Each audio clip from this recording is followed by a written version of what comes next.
os nossos cosméticos e o meio ambiente têm a ver, né? Isso que a gente vai acabar conversando aqui. Eu adoro falar sobre tema de sustentabilidade cosmética, afinal de contas, minha primeira formação, eu sou bióloga, depois que eu fui fazer medicina, e a dermatologia natural me deixou aí unir essas minhas duas paixões, né? A paixão pelo cuidado do nosso planeta e a paixão pelo cuidado da beleza das pessoas e dos meus pacientes, né? Então, eu trago aqui um videozinho que vai simbolizar um pouquinho dessa relação. Então, você está lá no banho, tomando o banho, usando aquele shampoo maravilhoso que deixa o cabelo sedoso. Ele desce pelo ralo e ele pode, muitas vezes, cair nos rios, nos lagos, nos mares, né? E aí vocês vão me perguntar, mas ele pode cair também na estação de tratamento. Ele...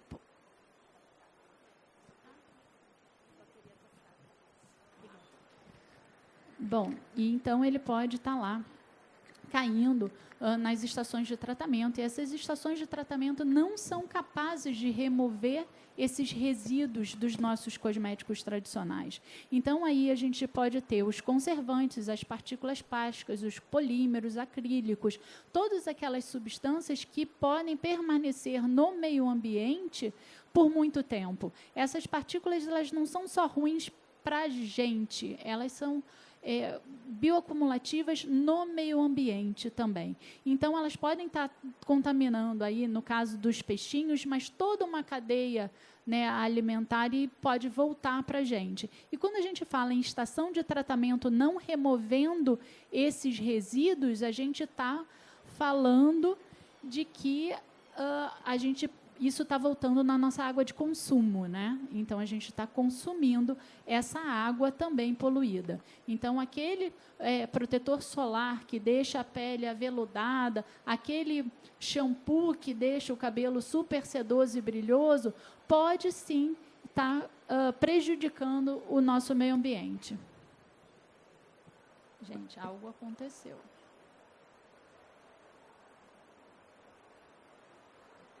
E aí eu trouxe esse artigo, que não é um artigo tão novo assim, que é um artigo de 2016, mas é um artigo brasileiro que mostra a presença, né, do parabeno e do triclosano nas superfícies de águas do Brasil, e que ele é um problema emergente. A gente conhece aí inúmeros poluentes persistentes, e nesses poluentes persistentes, eu acho que a gente pode botar aí o parabeno e o triclosano, que são utilizados em muitos cosméticos, desde a pasta de dente até shampoos e sabonetes antissépticos, produtos de higiene pessoal, e que, nesse artigo, o que eles evidenciaram? Que áreas com alta densidade populacional tinham uma concentração gigantesca desses poluentes após as estações de tratamento, e que, então, as estações de tratamento condensavam essas substâncias, e áreas com alta densidade demográfica, obviamente, apresentavam maior quantidade desses poluentes.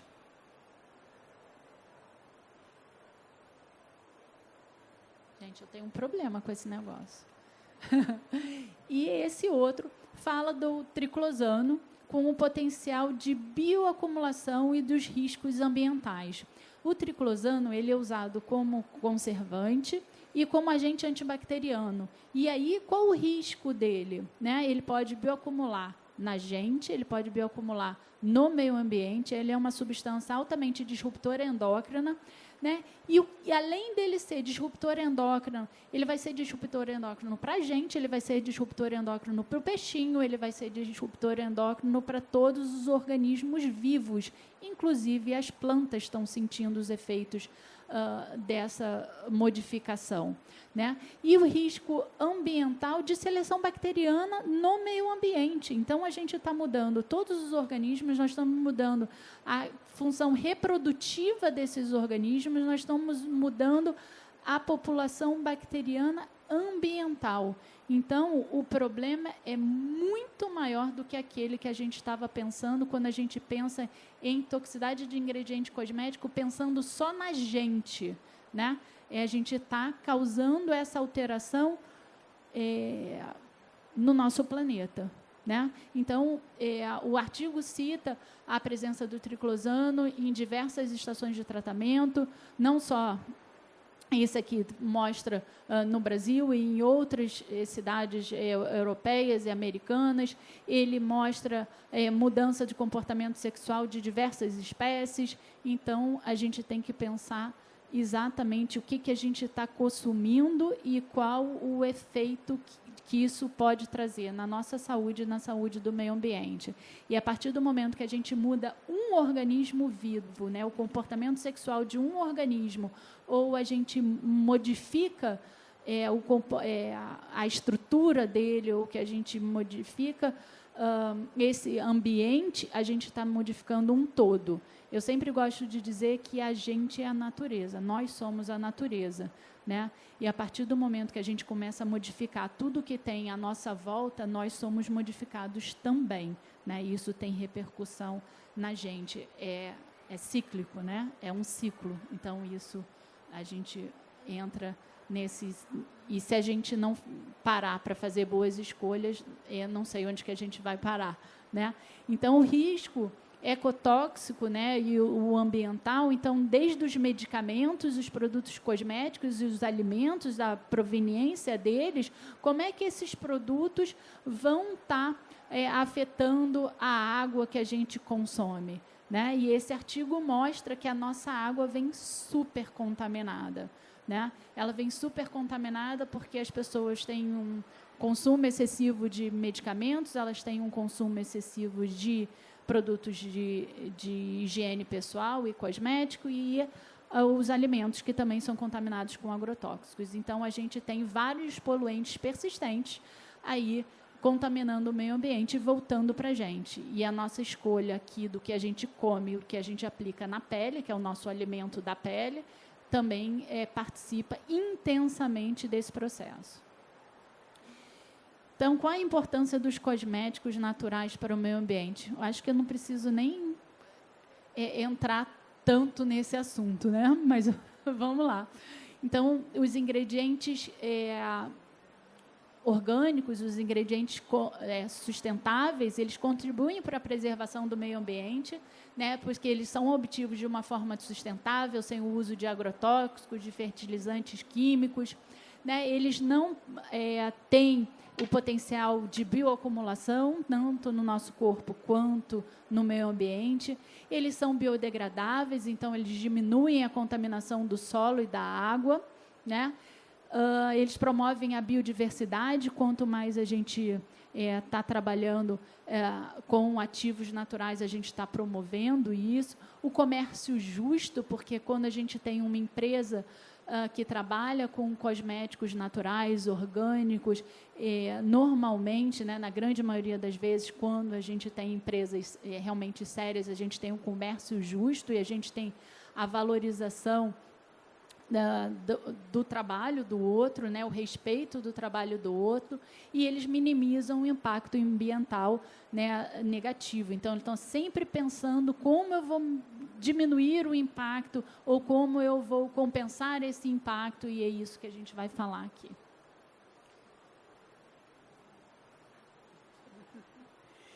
Então, na verdade, não é esse arco-íris que eu quero que a minha filha veja na praia. Não é esse arco-íris que eu quero que a minha filha veja passeando num parque no meio da natureza, né?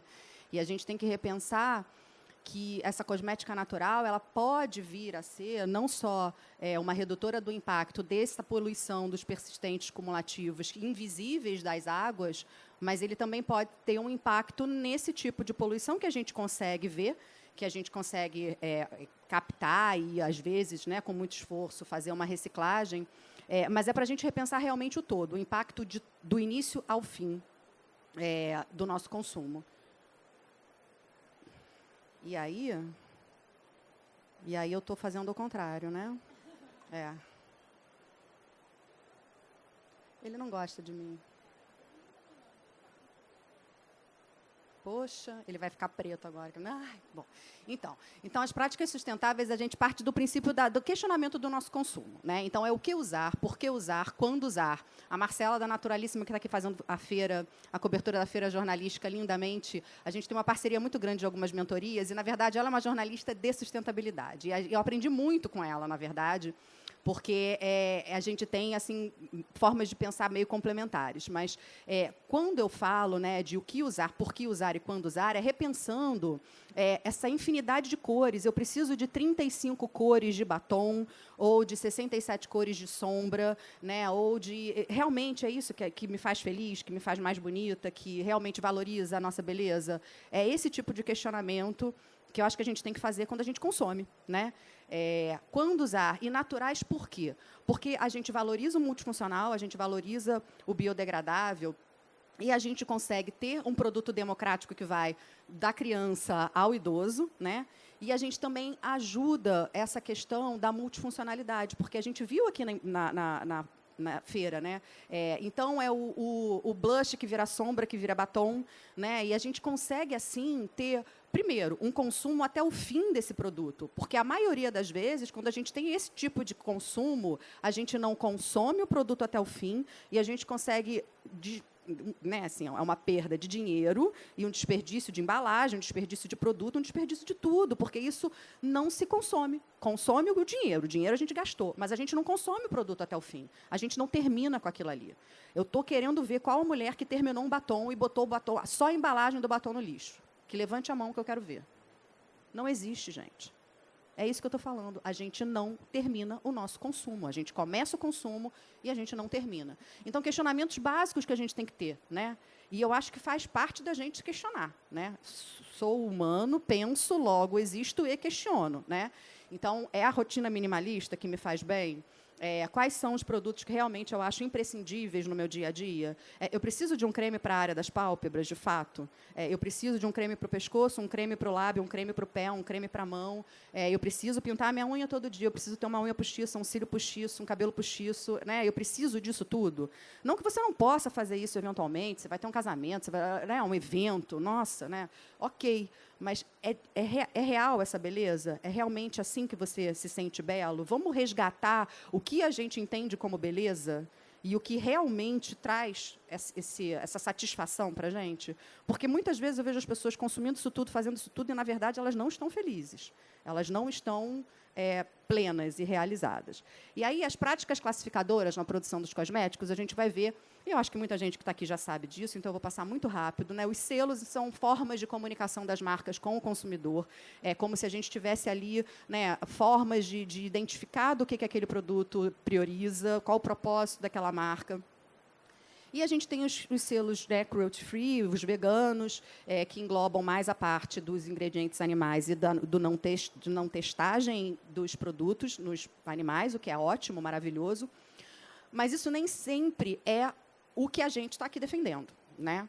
Então, a gente também tem que tomar cuidado com algumas ciladas que a gente vê por aí, porque o avanço da não testagem animal é sensacional, isso precisava acabar mesmo, não tem o menor sentido isso, mas muitas vezes a gente vê um produto convencional com uma roupagem de ingredientes exatamente igual à indústria convencional com um selo de vegano.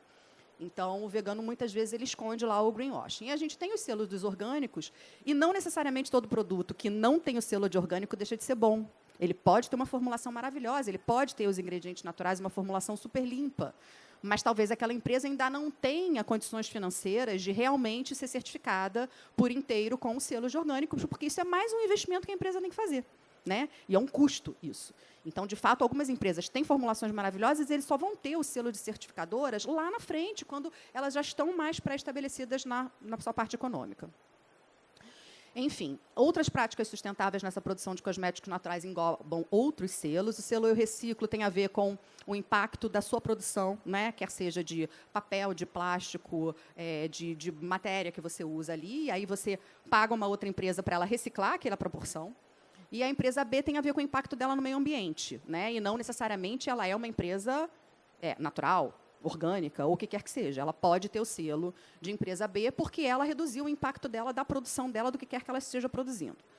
Mas quando a gente fala de produção de cosméticos naturais, outras práticas são interessantes. Redução de embalagem, eu acho isso fundamental.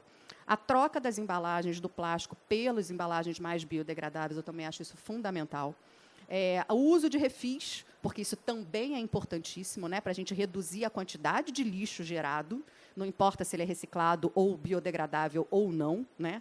Isso acaba impactando no bolso da gente, que é importante também. A presença desses materiais, desses produtos que são livres de água, então é uma tendência mundial esses cosméticos waterless, que realmente reduzem o consumo de água na sua fabricação. E a gente ter a premissa das embalagens que são mais recicláveis, como é o vidro, como é o alumínio. Só que lembrando que nem sempre essas embalagens são fáceis de encontrar no Brasil e são baratas, acessíveis. Muitas vezes as embalagens elas aumentam o custo do produto absurdamente. E isso, para quem está começando e para quem está pequeno, é muito difícil de você conseguir investir inicialmente nessa abordagem, tá? Mas isso são premissas que a gente tem que entender que faz parte do processo da marca, de evolução de uma marca, e saber que as marcas de cosméticos naturais, para quem está empreendendo nesse mercado, eu parto do princípio que todo mundo deveria ser bom, né? Assim, bom de alma, de coração, porque é realmente um desafio atrás do outro, né? E a gente está aqui brigando e lutando contra a maré. É realmente muito difícil mesmo. E eu não consigo imaginar uma pessoa que invista o seu tempo, o seu dinheiro, nessa premissa da cosmética natural e não queira estar sempre em evolução e melhorando sempre a cada momento. É óbvio que eu entendo isso, eu vejo isso na cara de vocês, assim, né? Tá todo mundo aqui, de algum momento, tentando evoluir e fazer melhor.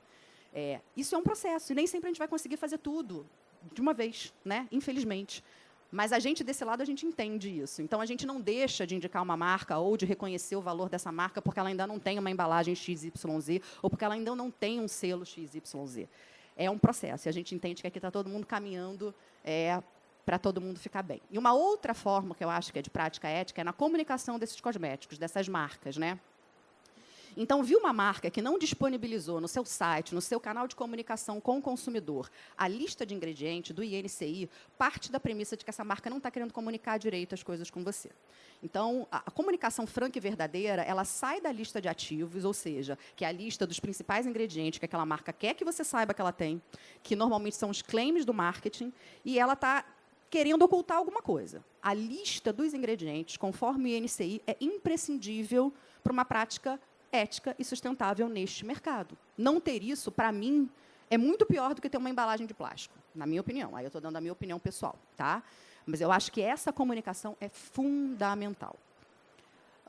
E aí, a informação está para todo mundo, né? A gente tem hoje em dia plataformas que não são só nem em inglês, a gente tem plataformas que já têm em português, como é o caso da Limp. A gente tem umas que são mais científicas, como é o caso da CIR, do Ingredient Review. A gente tem o EWG, que é uma das pioneiras, né, que começou há mais de 25 anos nos Estados Unidos. A gente tem o Ingrid. Então, quando a gente está munido de informação, a gente está munido de poder, né, e poder de escolha. É poder realmente de fazer o melhor para a gente. E por que eu estou falando isso? Porque o greenwashing está aí. A indústria não perde tempo, né? A gente está sempre... Vocês podem ter certeza que existem... a gente está sendo espionada, a gente está sendo observado, né? Assim, a gente está aqui no nosso budget, mas a gente está aqui, né? Existe. Então, a gente tem que ver como é que a gente vai se diferenciar disso. Porque, senão, a gente não vai conseguir fazer diferente.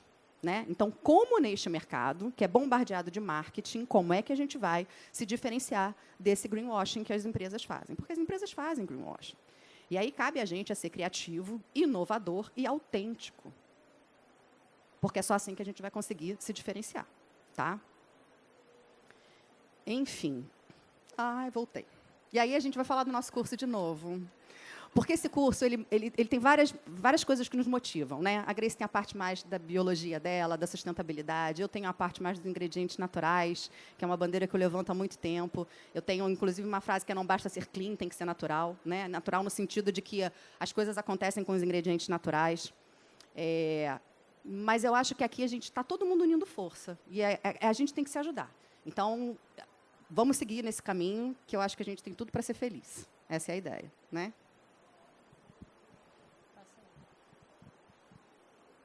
Então, por que a sustentabilidade cosmética é tão importante? A gente tem inúmeras fontes aí de poluentes persistentes, né? Eles estão lá nos prédios, nas indústrias, eles estão nas estações de tratamento, eles estão nas águas limpas. E essa contaminação, ela vai parar no nosso corpo, ela vai parar no meio ambiente. Então, o que a gente quer aqui hoje é o ganho de consciência, é o ganho da atenção, é saber o que isso pode causar e aonde isso pode levar a essa contaminação e aonde essa contaminação pode parar. Que imagina se essa contaminação ela deixa só de ser nas águas superficiais e elas chegam às águas profundas, e a gente já tem estudo mostrando que essa contaminação é das águas profundas. Gente, a gente não vai ter mais água limpa. E aí é onde a gente vai chegar, né? A gente está mudando sexagens de peixes, a gente está mudando, né, o comportamento, o aparecimento de algas, a gente está matando nossos corais, a gente está alterando a nossa função reprodutiva, a nossa função endócrina, nosso hormônio tiroidiano está sofrendo, né? Os nossos hormônios femininos estão sofrendo, não só a pele, né? Então, qual o impacto, né? Qual a importância da sustentabilidade cosmética? Então, a gente quer levar vocês para pensar sobre esse assunto. E aí, esse artigo aqui, que é um artigo de 2015, fala de sustentabilidade, do natural, do orgânico e das questões regulatórias desse tópico, né? E ele termina falando que os produtos green, que é como ele chama, têm as mesmas características e funções dos normais. Características assim, ele pode ser branquinho, ele pode ter uma característica agradável, ele pode ser cheirosinho, nesse sentido, tá? Mas não de composição de ingredientes, tá? De ingredientes ele vai ser totalmente diferente, né? Não tem nada a ver, gente. Né? E a gente já mostrou aqui algumas comparações. Mas eles vão causar um dano menor ao meio ambiente, considerando o ciclo de vida, né? O tempo que aqueles produtos levam, aqueles ingredientes levam para se degradar no meio ambiente e minimizando o impacto no meio ambiente, né?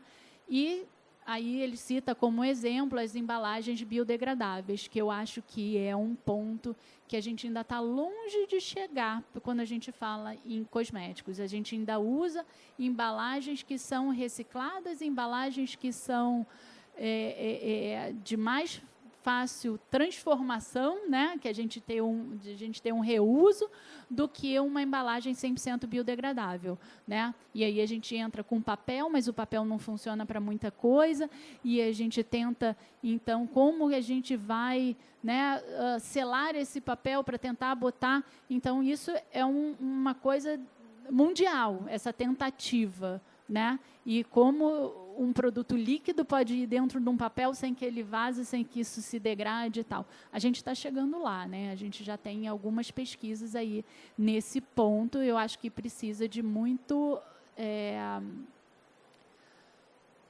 cooperação, né? Na questão de pesquisa, né? E não só de produtos naturais, mas de alimentos, né? Num todo. E como é que essa prática de sustentabilidade cosmética pode levar ao desenvolvimento de um país, né? Então, toda vez que a gente descobre um ativo ou uma planta e a gente descobre como usar, a gente pode desenvolver uma região inteira, a gente pode desenvolver, né, um país todo, né? E o Brasil tem uma diversidade fitobotânica gigantesca. A gente não descobriu metade dela.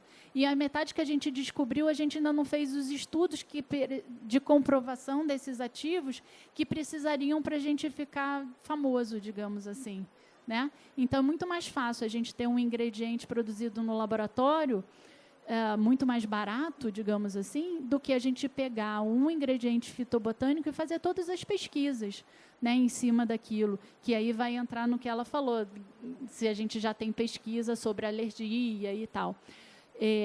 Paty, você quer contar aquela novidade do ingrediente? Não?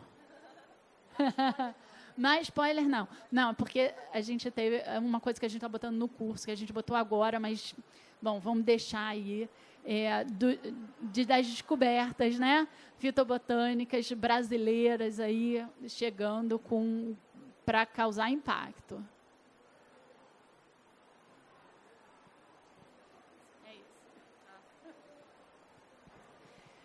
E aí, gente, a gente vai contar um pouco agora sobre a história de como nasce uma marca de cosméticos naturais, né? Como costuma ser essa trajetória, essa história. E aí, antes disso, eu acho que é importante a gente saber também que durante a pandemia, principalmente, os cosméticos artesanais se tornaram a principal fonte de renda de muitas pessoas aqui no Brasil. Então, é algo muito promissor. E isso que a Grace estava falando é muito pertinente também, porque o que ela estava dizendo que era spoiler, não vou contar tudo, não, mas é uma planta brasileira que é riquíssima em um ativo específico, que está super em alta.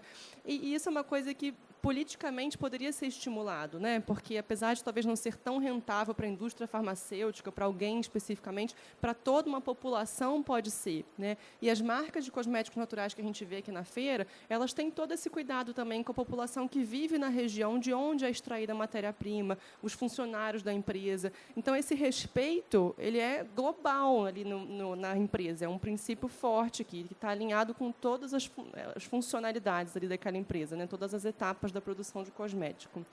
E uma marca de cosméticos naturais que se mantém fiel aos princípios, fundamentos e valores assim, da dermatologia natural, realmente merece a nossa valorização, porque vocês vão ver aqui no videozinho, são etapas muito complicadas, demoradas, caras e burocráticas. É muito difícil conseguir chegar numa marca grande como essas que estão aqui. Elas começam, geralmente, pequenas.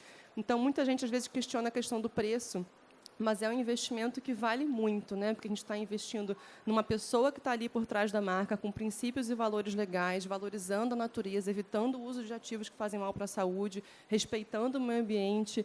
Não é pouca coisa, né? Quando a gente começa a estudar a dermatologia natural, a gente percebe como a indústria farmacêutica convencional tem um lucro bem alto, na verdade, com os produtos, porque muitos, o parabeno, por exemplo, ele não é um conservante famoso à toa. Ele é um conservante famoso porque ele é muito barato. Então, o lucro da empresa aumenta muito. E aí, bom, a Anvisa ainda não proibiu, fica aquela coisa em cima do muro. Existem algumas diferenças também em relação àquilo que ele colocou com as certificadoras do mundo, né? Então, a Anvisa, às vezes, não proíbe um ativo que é proibido lá na Europa. Fica um pouco essa discussão.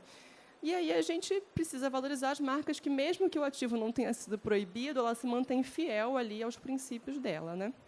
Vamos para o videozinho, então. Falando sobre a trajetória, a jornada e a evolução desse pequeno produtor de cosméticos naturais, percebemos que todo o projeto dos sonhos começa como um bebê, cercado de amor, dedicação e boas intenções, mas que erra e aprende constantemente sobre o mundo que o cerca. É muito comum começar com um projeto pequeno e caminhar aos poucos na direção de uma empresa grande e de sucesso. O primeiro passo é descobrir a identidade e a proposta por trás da marca, assim como seu público-alvo, seu nicho, a filosofia dessa empresa. Nesse começo, acontece o desenvolvimento das formulações, os testes, a definição das composições dos produtos e seu aprimoramento. Mas, se não houver conhecimento e disposição para encarar os obstáculos, o projeto perde a sua força. Existem desafios financeiros, burocráticos e o próprio tempo, já que muitas grandes empresas levaram décadas para se tornarem o que são hoje. Um dos grandes desafios dos pequenos produtores é a regulamentação dos seus produtos na Anvisa. Muitas vezes, por estarem irregulares, são denunciados pela concorrência antes da regulamentação e desanimam de seguir em frente, mas nem tudo está perdido. A regularização da marca na Anvisa é uma das etapas a serem vencidas na jornada do pequeno produtor. Estar preparado para isso envolve conhecer as regras da Anvisa, os custos dos testes de segurança e eficácia e os custos dos registros. Todo cosmético precisa estar regulamentado de acordo com as regras da Anvisa, independente se é um cosmético natural, orgânico, vegano ou artesanal. A maior parte dos cosméticos é grau 1, sendo mais fácil de regularizar. Os cosméticos grau 2 correspondem aos produtos infantis com fator de proteção, que é o FPS, ou indicados para algum tipo de tratamento específico, por exemplo, tratamento de queda capilar ou de acne, e exigem mais testes de segurança e eficácia. A regularização da marca pode ser feita de algumas formas. É possível que seja feita a regulamentação do espaço, caso seja uma fábrica própria, que também precisa atender às exigências da Anvisa, com área para estoque, produção e etc. E pode ser feita a terceirização da produção, que é uma ótima alternativa para facilitar esse processo. Nesse caso, é fundamental conhecer a fundo a cosmetologia natural, para que seja possível negociar com a fábrica e manter a proposta, a filosofia dos seus produtos. A própria fábrica já possui o responsável técnico, um profissional químico, farmacêutico ou engenheiro químico, que será responsável por essa regularização. Se a produção não for terceirizada, é necessário que algum profissional com formação na área seja o responsável técnico da marca. Encontrar um sócio investidor também é uma etapa decisiva na trajetória de muitas marcas para alavancar ainda mais a empresa. E toda essa mudança abre espaço para que o dono da marca possa focar mais em divulgação, inovação e trazer ainda mais crescimento, unindo forças para alcançar cada vez mais espaço na área e crescer progressivamente, vencendo aos poucos cada batalha, se constituindo como uma empresa de cosméticos naturais confiável, estável e de referência.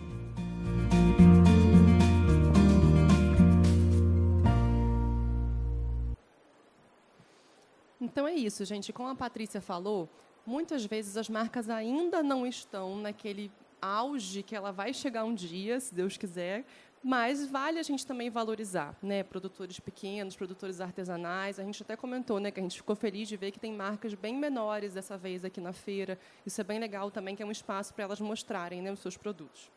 E, bom, para a gente finalizar, o que a gente pode fazer pelo meio ambiente na dermatologia natural? Como que a gente pode ir além da reciclagem das embalagens, né? Então, eu lembro que uma vez eu ouvi, num trabalho anterior que eu tinha, um colega falando assim, porque hoje em dia, na escola do meu filho, o pessoal fica falando muito de meio ambiente, incentivando a reciclagem. Isso é muito chato, porque não é o lixo que a gente vai reciclar em casa que vai fazer diferença no meio ambiente, né? O problema maior ambiental é decorrente do impacto das grandes indústrias. E aí, a resposta para essa pergunta é essa aqui, olha. Mude seu padrão de consumo e a indústria cosmética vai mudar o padrão dos produtos. Isso é o que a gente vem vendo nos últimos anos, nos últimos 10 anos, né? Não é um processo rápido, é muito demorado, mas é o que vem acontecendo. E esse é o poder do consumidor, porque nós somos a demanda. E o que a demanda quer, a indústria faz. É por isso que a gente vê cada vez mais marcas de cosméticos convencionais criando linhas com uma proposta mais natural. Ainda é um pouco questionável, porque eles mantêm as linhas anteriores, mas talvez seja uma questão de tempo, realmente, para eles, aos poucos, irem migrando, e isso vai depender extremamente da demanda do consumidor. Então, vale muito a gente se manter nesse caminho, manter esses princípios. E até em relação à multifuncionalidade que a Paty falou, me lembrou do seguinte, deixa eu até voltar aqui para o outro slide, para a gente relembrar. Às vezes, a gente vê até em marcas de cosméticos naturais fazendo produtos assim, específicos para o colo, para a mão, para o pé e tal. Então, a gente vê que talvez o consumidor ainda tenha essa demanda de eu quero o creme da mão, eu quero o creme do pé. São etapas, a gente ainda está mudando um padrão, né? A gente foi ensinado e treinado a ser assim, né? Mas muitas vezes não precisa. Para quem não tem nenhuma questão tão séria nas mãos e nos pés, a gente pode usar o meio hidratante de corpo para tudo, né? E otimizar. Então, esse é um dos princípios aqui. Fiz um resuminho da sustentabilidade no dia a dia. Se informar através de fontes confiáveis. Então, hoje em dia, na internet, a gente tem muita besteira também sendo falada, a gente tem que saber filtrar essas informações. Tem muita gente boa e de confiança. Até, inclusive, no curso, a gente ficou na dúvida se a gente fazia um curso só para médicos ou não, e a gente decidiu fazer o curso aberto para todo mundo, porque a gente achava que era uma informação legal que todo mundo deveria ter, justamente para a gente fechar esse ciclo da demanda do consumidor. Não basta só os médicos ali saberem, o consumidor também precisa ter esse interesse para ele pressionar a indústria e a roda vai girando, né? Então, por isso que a gente deixou tudo bem didático, bem esmiuçadinho, para que todo mundo pudesse entender. Para o consumidor pressionar o médico também, né? O médico também, exatamente. Praticar um consumo responsável na vida como um todo, então isso não é só dermatologia natural, vale também para moda, por exemplo, né? A gente vê bastante esse movimento hoje em dia da gente utilizar roupa de segunda mão, ter uma proposta mais sustentável, um armário mais cápsula, mais minimalista, versátil, a mesma coisa que a gente falou aqui em relação aos cosméticos. Saber ler os rótulos, identificar os selos das certificadoras, como a Paty já mostrou. Priorizar as marcas certificadas de beleza limpa, que utilizam insumos naturais e com responsabilidade socioambiental, que são essas marcas que a gente vê aqui na feira hoje. Então, a gente já sabe que essas marcas seguem esses princípios e valores. É mais fácil, para quem tem dúvida, para quem está começando, priorizar essas marcas, já que não se sente tão confortável para fazer uma leitura de rótulos, né? Então, tem algumas que a gente sabe que já são antigas e bem consolidadas e que mantêm esse perfil. E plantar a sementinha da consciência nas pessoas, porque não é catequizar as pessoas, impor regras, senão a gente também acaba colocando o outro numa posição de se sentir julgado e não pertencente. Eu acho que isso não agrada e não atrai ninguém para o nosso movimento da sustentabilidade. Mas é importante a gente ir conversando, dando o nosso exemplo, trocando, né, para plantar a sementinha. A pessoa não vai concordar com a gente na hora, né, mas a sementinha está plantada. Essa é a ideia. Deixa eu ver o que mais. A gente já falou do padrão de consumo. E somando um pouco o que cada um pode fazer, teremos ainda mais mudanças positivas nos próximos anos. Então, é isso. É um processo demorado, a gente precisa ter paciência, mas ele está acontecendo. A gente vê isso acontecendo nos últimos anos. Então, vale a pena a gente continuar se unindo e somando um pouquinho que cada um de nós pode fazer para a gente mudar esse padrão de consumo. Compartilhar as nossas escolhas sustentáveis no dia a dia para servir de inspiração para outras pessoas.